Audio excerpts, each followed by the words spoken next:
Keir Starmer has confirmed drastic cuts to Britain's international aid budget to help pay for a major increase in defense spending as European nations attempt to fill the gap left by Donald Trump on Ukraine. The Prime Minister confirmed the UK government's timeline to increase defense spending to at least 2.5% of GDP by 2027, 3 years earlier than planned, as he prepares for what is likely to be a diplomatically fraught visit to Washington, D.C. Starmer also announced an ambition to increase defense spending to 3% during the next Parliament.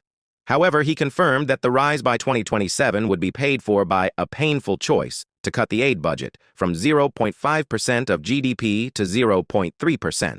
He told MPs, "We will do everything we can to return to a world where that is not the case and rebuild a capability on development. But at times like this, the defense and security of the British people must always come first. That is the #1 priority of this government." The Guardian first reported the Prime Minister's plan to boost UK defense spending, funded by aid cuts, in the face of Russian aggression moments before he took to his feet in the House of Commons on Tuesday.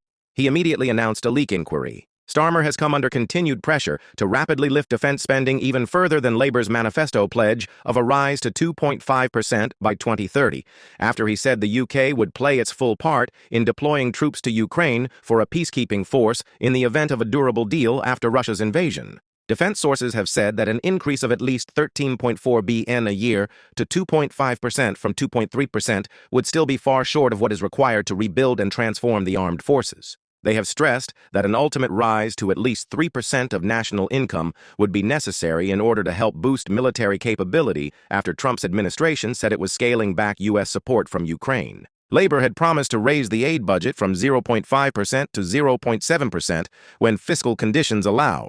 But in recent weeks, officials have begun to look at cutting it instead as a way to help pay for the planned increase in defense spending. David Lammy, the Foreign Secretary, told The Guardian earlier this month that Trump's plans to make dramatic cuts to the U.S.'s international aid budget could be a big strategic mistake that would allow China to step in and extend its global influence. Simon MacDonald, the former head of the Foreign Office, has said such a move would damage Britain's global reputation.